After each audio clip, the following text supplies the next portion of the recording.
Now let's move to the next topic, heart failure. Heart failure को generally हम लोग congestive heart failure बोलते हैं। कंजेस्टिव क्यों बोलते हैं? क्योंकि हार्ट फेलियर से कंजेशन हो जाता है। बेसिकली हमारा दो साइड ऑफ द हार्ट है, left side and right side. अगर हमारा राइट साइड में आपका हार्ट फेल हो गया तो बेसिकली वो सामने की तरफ तो पंप नहीं कर पाएगा, तो वो ब्लड बैक फ्लो होके अपना पल्मोनरी एडिमा करा देगा, यानी कि पल्मोनरी कंजेशन करा दे रहा है। अगर हमारा लेफ्ट साइड फेल हो रहा है तो वो बेसिकली सामने तो नहीं करा पाएगा, तो बैक फ्लो करा के वो सिस्टमिक एडिमा करा दे रहा है।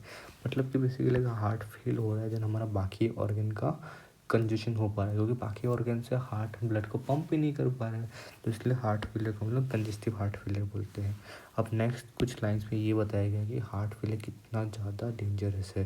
In United State, in India, in all over the world is a very dangerous disease और very dangerous physiological condition.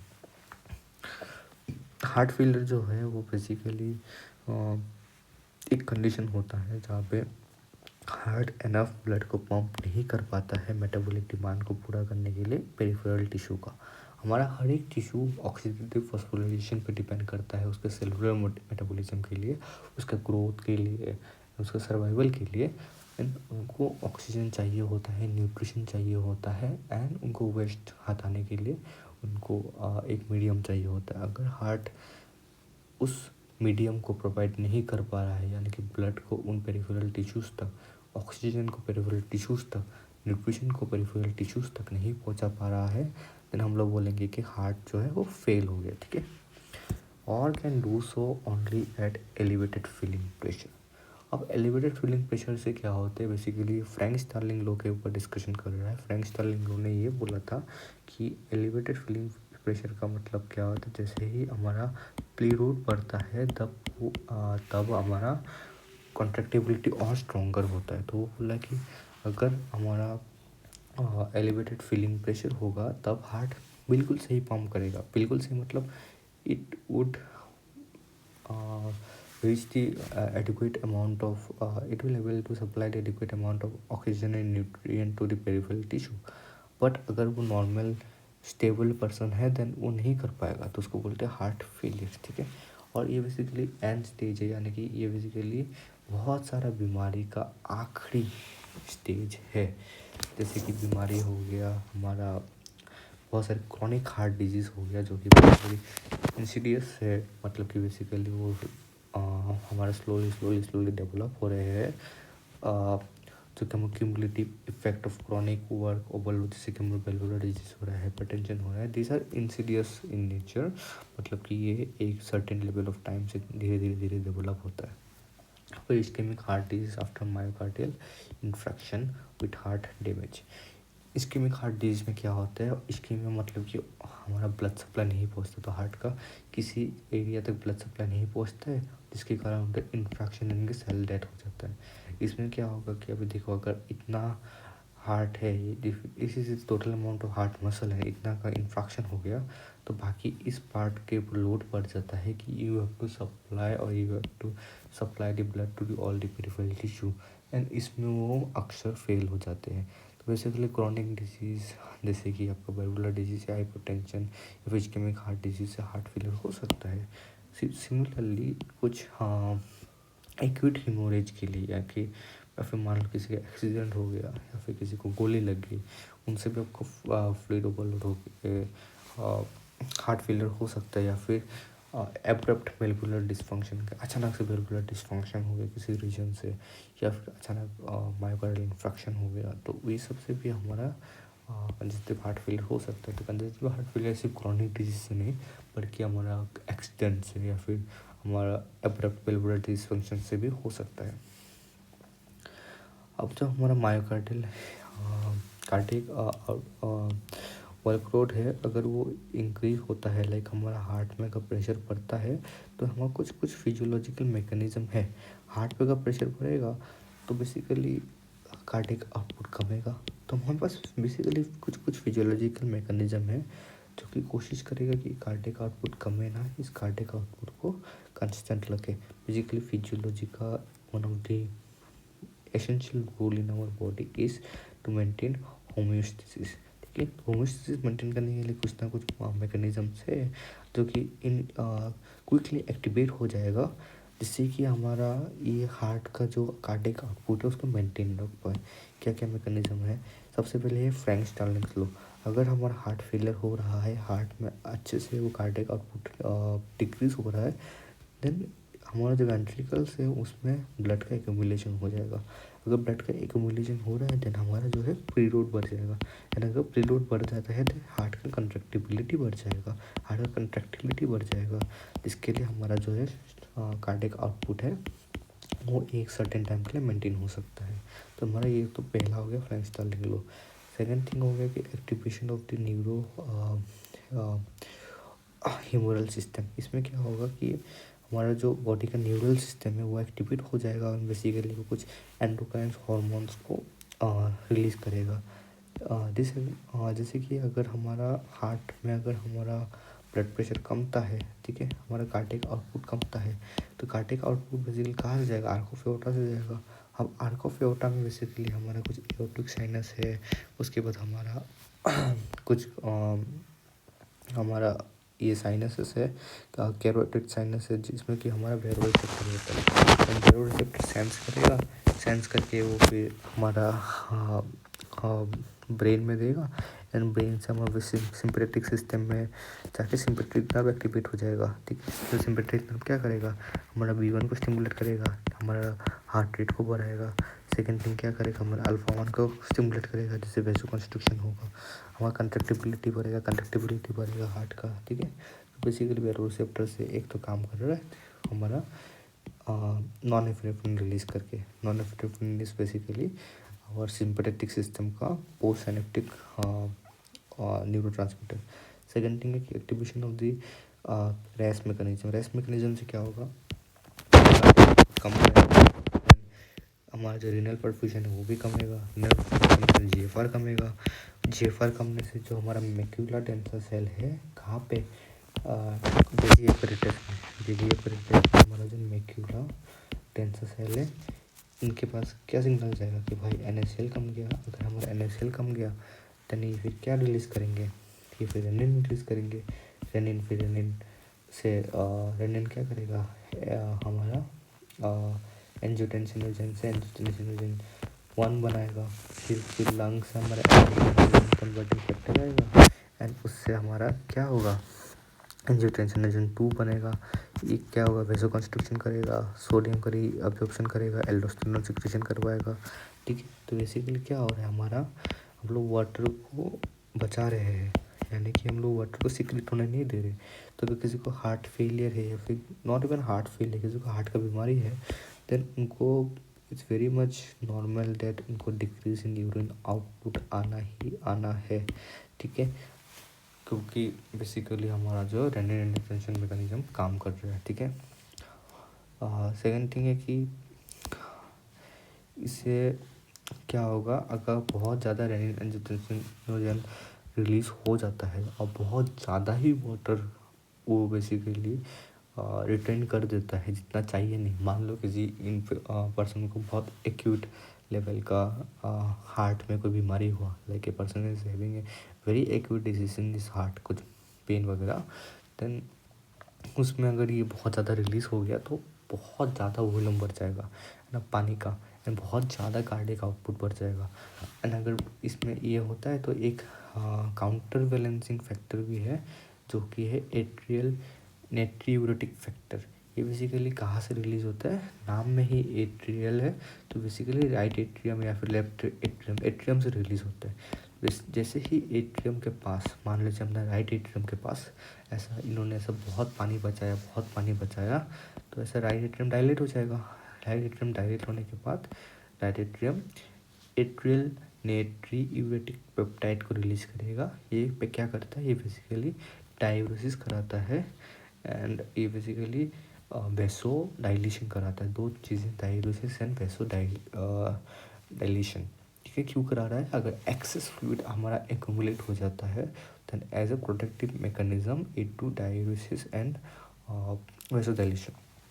Second है मायोकार्डियल एडेप्टेशन। मायोकार्डियल एडेप्टेशन में क्या होता है कि बहुत सारे पैथोलॉजिकल स्टेट हो में बहुत सारे प्रिंसिपल स्टेज में हार्ट का जो फेलर है वो बेसिकली कार्डियक हाइपरट्रॉफी से प्रेसिड करता है। मतलब हार्ट अच्छे से फील नहीं हो पा रहा है तो हार्ट ने अपना मसल बना दिया, मसल बना के उसने पुश किया ताकि वो फील कर पाए। ठीक है, it is a compensatory response. ठीक है, अगर लाइक होता है ना कि आपको बहुत ज़्यादा मैकेनिकल वर्क भर किया है तो बॉडी बना के कर लो। ठीक है, लेबर्स वगैरह में बॉडी बनना रहता है ना, because they do a certain level of mechanical work.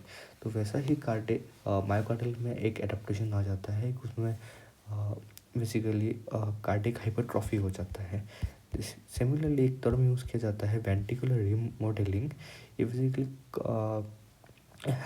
एक जनरल टर्म है जो कि अप्लाइड किया जाता है for collective molecular cellular and structural changes जो कि हमारा होता है in response to the injury और अल्टर्ड वेंट्रिकुलर लोडिंग। अगर वेंट्रिकुलर रिमॉडलिंग मैंने फार्मा में सुना था, इसमें basically it is interchangeable term or interchangeable word which is used for the cardiac hypertrophy basically।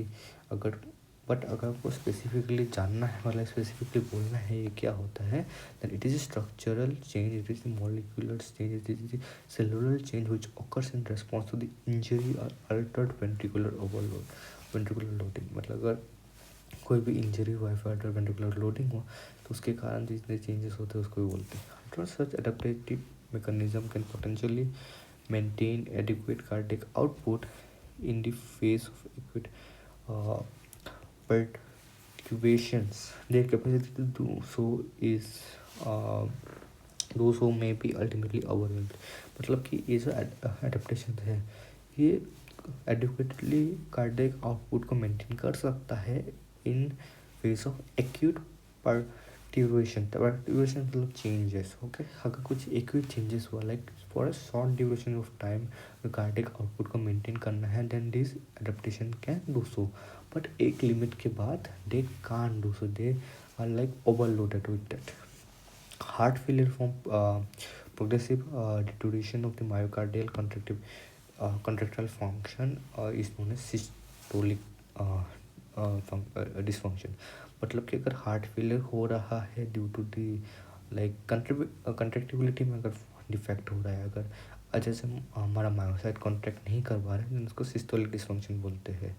इसमें क्या होता है, इसमें जो इजेक्शन फ्रैक्शन होता है वो डिक्रीज होता है। ओबियसली अगर मायोसाइट हमारा अच्छे से कॉन्ट्रैक्ट नहीं कर पा रहा है तो प्रॉब्लम कहाँ पे होगा, इजेक्शन अच्छे से नहीं होगा तो इजेक्शन डिसफंक्शन होता है। इसमें क्या होता है कि उसमें इजेक्शन फ्रैक्शन कम जाता है। अगर इजेक्शन नहीं कर पा रहा है तो इजेक्शन फ्रैक्शन कम जाएगा। नॉर्मली 50% ऑफ इजेक्शन फ्रैक्शन होता है, उससे ऑब्वियसली कम जाएगा।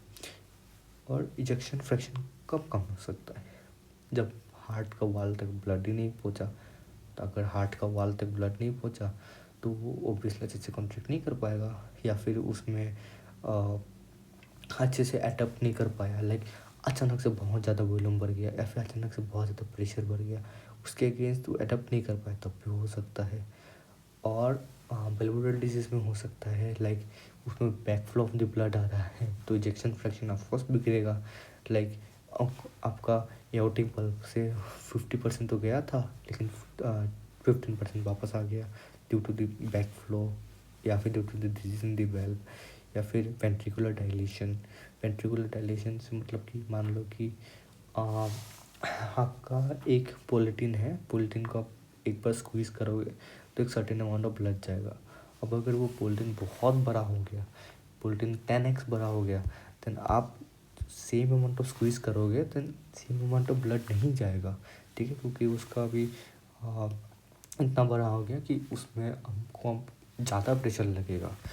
ठीक है, सिमिलरली अगर हमारा हार्ट फेलियर इसलिए हो रहा है क्योंकि उसको सफिशिएंट अमाउंट ऑफ ब्लड को फील नहीं कर पा रहा है, देन उसको बोलता है diastolic dysfunction. If heart can't fill it is known as diastolic dysfunction. If the heart can't contract it is known as systolic dysfunction. क्या है example of the diastolic dysfunction, कुछ भी सोच लीजिए जिसमें कि आपका हार्ट अच्छे से फील हो जाएगा, पूरा फील्ड हो जाएगा, मतलब कि हार्ट का में कुछ ना कुछ ऐसा एक्स्ट्रा आ जाएगा, जैसे कि हाइपरट्रोफाइज्ड हार्ट या फिर मायोकार्डियल फाइब्रोसिस या फिर अमाइलॉइड फॉर्मेशन या फिर हार्ट का inflammation. So basically, it is very simple. It is very, it is very simple to understand the thing. अगर हमारा दो चीज़ें, फर्स्ट थिंग इज कि अगर हमारा सिस्टोलिक डिसफंक्शन होगा तो आपको सोचना है कि इजेक्शन प्रेशर के हिसाब से इजेक्शन प्रेशर क्या होगा अगर हार्ट में एनफ ऑक्सीजन नहीं मिला, इस्केमिक हार्ट डिजीज। अगर बैक फ्लो हो रहा है, बल्बुलर डिसफंक्शन, ठीक है। उसके बाद उसमें आप कुछ भी सोच लीजिए जिसमें कि आपका हार्ट का मायोसाइट में प्रॉब्लम होगा, है ना। आप कुछ नर्व इंजरी वगैरह भी सोच सकते हैं। दूसरा कि डायस्टोलिक डिसफंक्शन, इसमें से कुछ सोच सकते हो कि आपका हार्ट में से कुछ आ गया। इसमें आप बोल सकते हैं कि अब कोई भी मान लो कि इंक्रीज हो गया क्या, या फिर डायलेटेड वेंट्रिकल्स हो गए।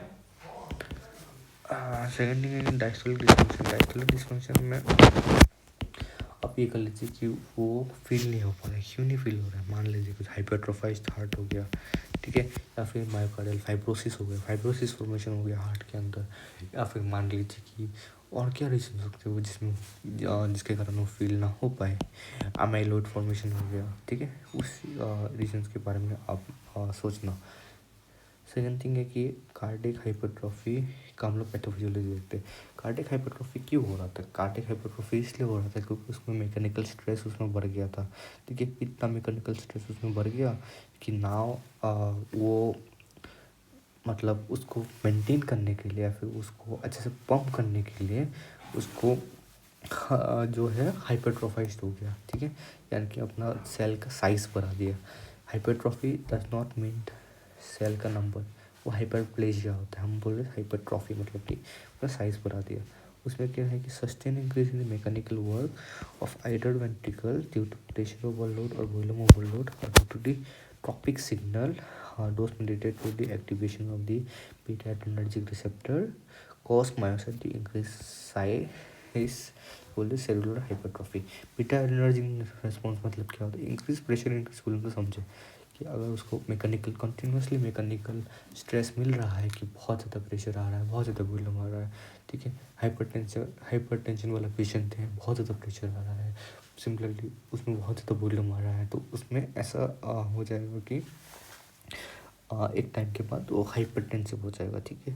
इसमें क्या बीमारी है, क्या टाइप से, सब लोगों को देखने वाले हैं। सेकेंड थिंग है कि हमारा सेकेंड थिंग है कि through the activation of the beta adrenergic receptors का मतलब है कि इसमें हम लोग सिंपैथेटिक सिस्टम के नर्व्स के बारे में देख रहे हैं कि बीटा 1 सेल का स्टिमुलेशन होने के कारण हार्ट कॉन्ट्रैक्टिबिलिटी, आयोनोट्रोपिबिलिटी या फिर कॉन्ट्रैक्टिबिलिटी सब जो बढ़ता है, इसके कारण रिपीटेडली वो इतना मैकेनिकल स्ट्रेस होने लगा है जिसके कारण हमारा हार्ट हाइपरट्रोफाइज हो जाएगा। ये बेसिकली एथलीट वगैरह में होता है, ठीक है। Cumulative increase size and weight of the heart, मतलब कि ये साइज के साथ वेट ऑफ द हार्ट भी बढ़ाता है। Hypertrophy requires the increase in the protein synthesis to form additional sarcomeres. अगर आपका हाइपरट्रोफी हुआ है, कार्डियक हाइपरट्रोफी हुआ है, तो of course we need additional sarcomere for that, as well as increase in the number of mitochondria. And hypertrophic myocyte can have multiple or enlarged nuclei attributed to increase in the DNA ploidy resulting from the DNA replication in absence of cell division। मतलब कि इसमें बोल रहा है कि सबसे पहले जो है हमने नंबर नहीं बढ़ाया, साइज़ बढ़ाया है। अगर आपको एक सेल का साइज़ बढ़ाना है, ठीक है, तीन चीज़ चाहिए। प्रोटीन ज़्यादा चाहिए ताकि हम एडिशनल सर्कोमेर ला पाए। सर्कोमेर मतलब दी कॉन्ट्रैक्टिबिलिटी यूनिट्स, ठीक है। सेकेंड थिंग उनको डीएनए चाहिए, तो बेसिकली उस डीएनए का प्लॉइडी बढ़ा रहा है। डीएनए का प्लॉइडी को इस तरह से बढ़ा रहा है कि उसमें एब्सेंस ऑफ सेल डिविजन के भी डीएनए का प्लॉइडी आपका इंक्रीज हो पाए, ठीक है।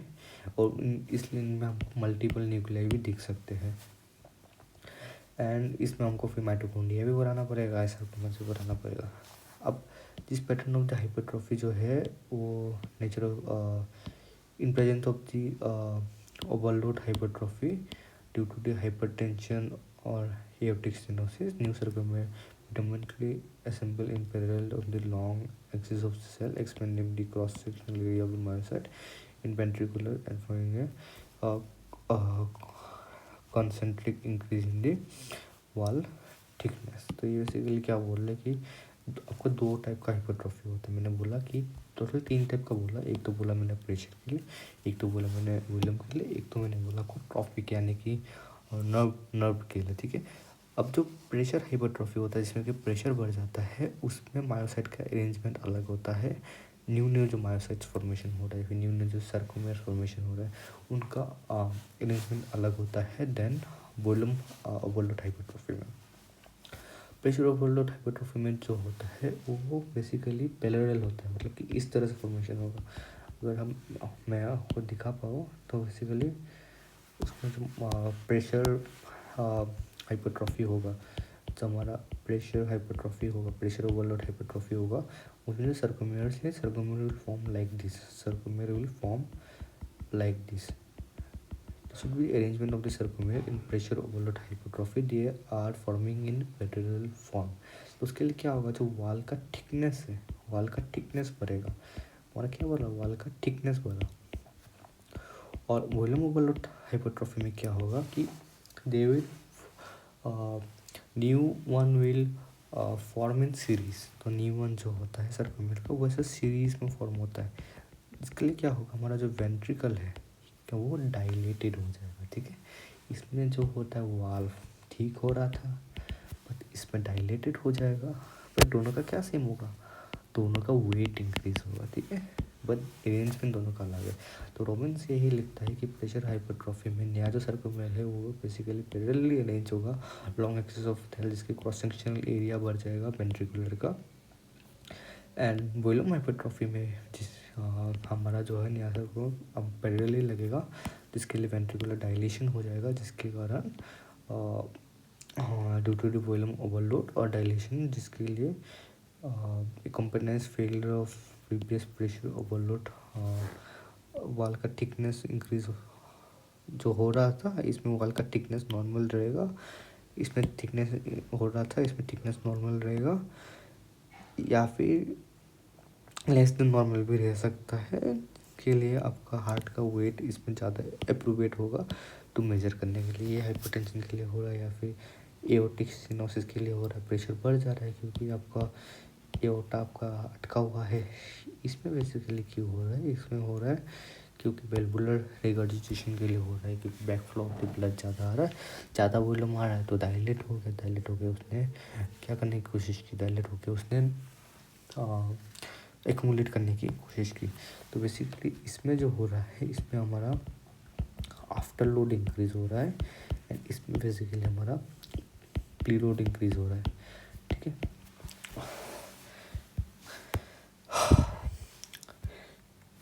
और ये इसमें सिस्टमिक डिसफंक्शन है कि अगर ये सोचने जाए कि basically if it is systemic dysfunction और डायस्टोलिक डिसफंक्शन, तो इतने सोचने कि भाई प्रेशर हाइपरट्रॉफी है, हार्ट क्या अच्छे से फील हो पा रहा है प्रेशर के लिए, सेक्शनल एरिया बढ़ गया है तो उतना अच्छे से फील तो नहीं हो पाएगा, ठीक है।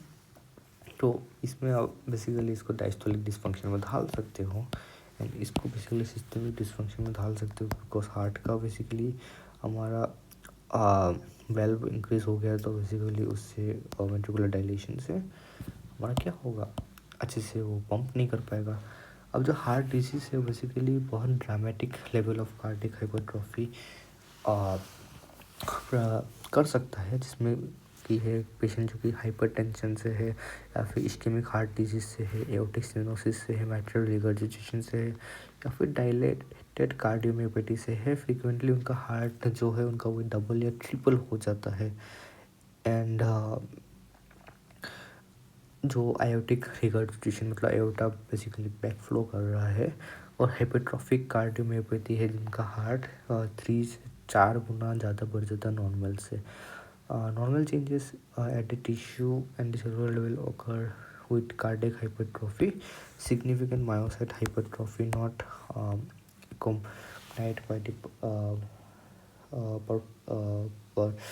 Proportionally increase in the capillary number. मतलब कि ये जो हमारा मायोसाइट बढ़ रहा है, like the number of myocyte which is increasing is not equivalent to the number of capillary which are supplying those myocyte। तो इसके लिए क्या होता है, जो सप्लाई ऑफ द ऑक्सीजन है और न्यूट्रिएंट है वो हमारा डिक्रीज हो जाता है इन आवर हाइपरट्रोफाइज्ड हार्ट में।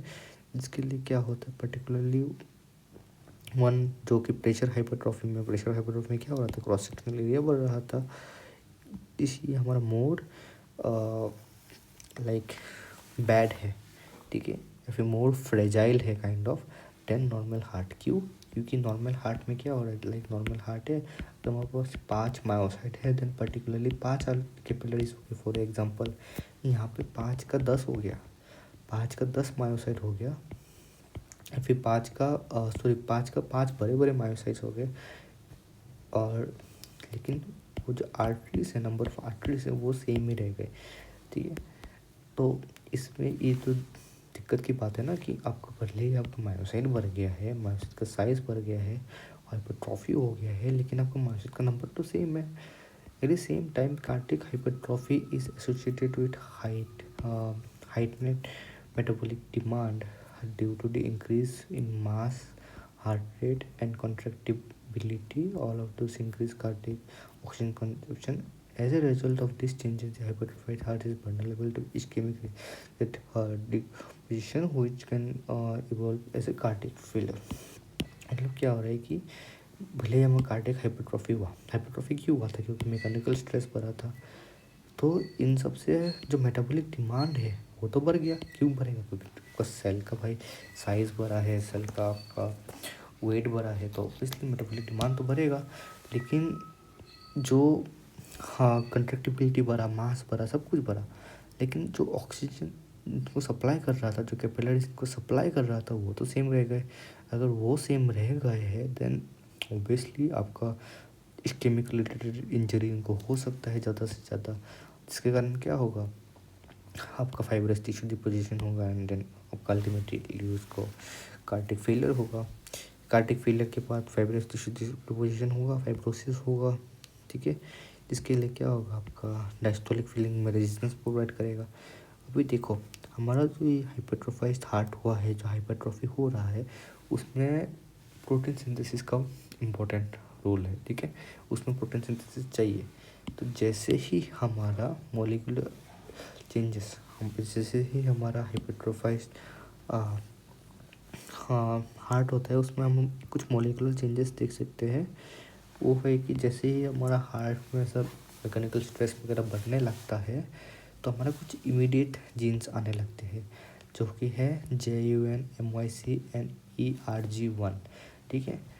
तो वो इमीडिएट जीन क्या करते हैं, वो इमीडिएट जीन कुछ प्रोटीनेशियस जीन्स को एक्टिवेट करते हैं, जिसके लिए हमारा ग्रोथ और प्रोटीन एक्सप्रेशन बढ़ जाता है।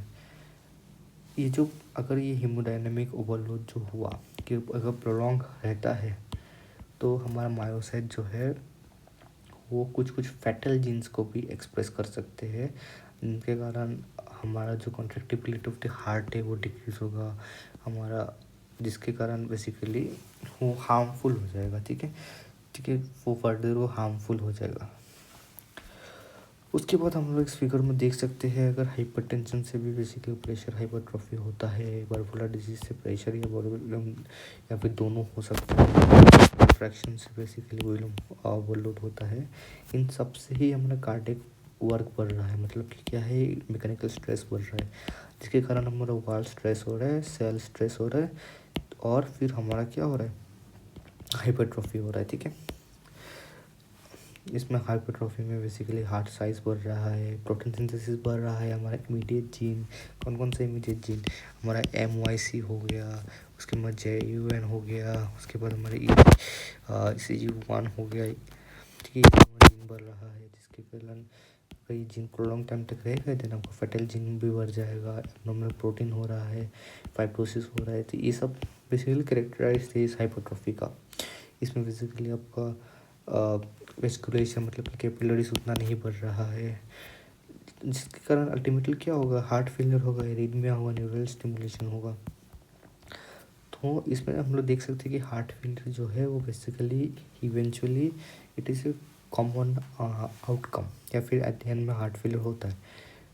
एनाटॉमिकल एब्नॉर्मलिटी हमेशा रिफ्लेक्ट नहीं करता है सिविलिटी ऑफ द डिसफंक्शन में, लाइक हम अगर एनाटॉमिकली हार्ट को देखेंगे देन वी कान प्रिडिक्ट कि हार्ट फेलियर कितना सीवियर है या फिर उसमें उसका मोलिकुलर चेंजेस क्या है, बायोलॉजिकल चेंजेस क्या है।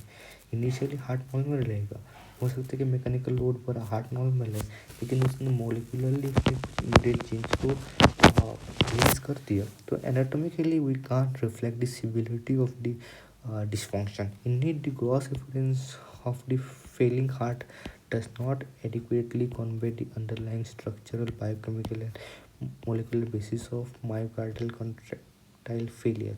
Like अगर हमने gross appearance of the failing heart को देख लिया तो हम लोग ये कन्वे नहीं कर सकते कि what is the structural biochemical molecular basis of this heart failure. Like कि क्या कोई इमीडिएट जीन्स के लिए हुआ या फिर ये कोई हाइपरटेंशन के लिए हुआ, हम नहीं बता सकते, सबका सेम ही दिखेगा। The heart of the patient which is generally heavy and dilated but can be relatively thin wall and histologically they exhibit variable degrees of myocyte hypertrophy.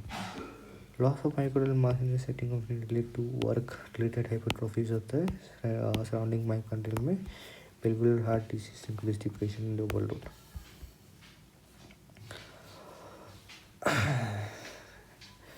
मतलब कि आपका इंक्रीज हार्ट मास, जैसे उसका जैसा हार्ट मास होगा तो बेसिकली अगर जैसे जितना ज़्यादा हार्ट मास होगा उतना ज़्यादा मॉर्टेलिटी एंड मॉर्बिलिटी का चांसेस उनमें बढ़ जाता है, जिस are the independent risk factor for death.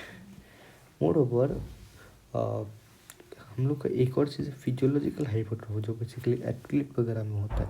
उसमें क्या होता है, उसमें जैसे जैसे वो एक्सरसाइज वगैरह करता है उसका hypertrophy is basically followed by capillary formation. तो उनमें लाइक उनमें अगर मायोसाइट का साइज बढ़ा तो वो कैपिलरीज भी बढ़ रहे हैं, which is a good, actually it is a good thing, it is not dangerous thing, it is eventually good thing. And उसमें उनको बेसिकली उनका हार्ट रेट भी कमता है, ब्लड प्रेशर भी कमता है, it is a beneficial thing. Like और second thing, अगर कोई प्योरली स्टैटिक एक्सरसाइज कर रहा है लाइक वेट लिफ्टिंग कर रहा है तो क्या होगा, उसको माइल्ड हाइपरट्रॉफी होगा secondary to the recording pulsar manoeuvre which is less beneficial model.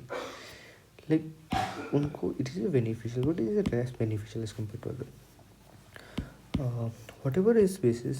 chronic heart disease characterized by variable degrees of cardiac output and tissue perfusion।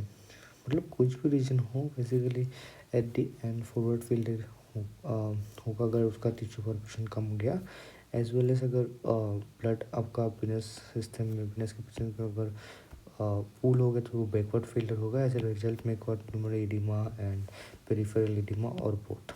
As a result of many significant clinical feature and morphological changes noted in the systemic heart failure are actually secondary to the disorder induced by the hypoxia condition and the non-cardiac peripheral tissues। Like इसमें basically forward failure and backward failure को explain किया गया है। अगर हमारा cardiac output हमारा enough नहीं हुआ है फिर decrease in the tissue perfusion हुआ है, इसमें फॉरवर्ड फेलियर।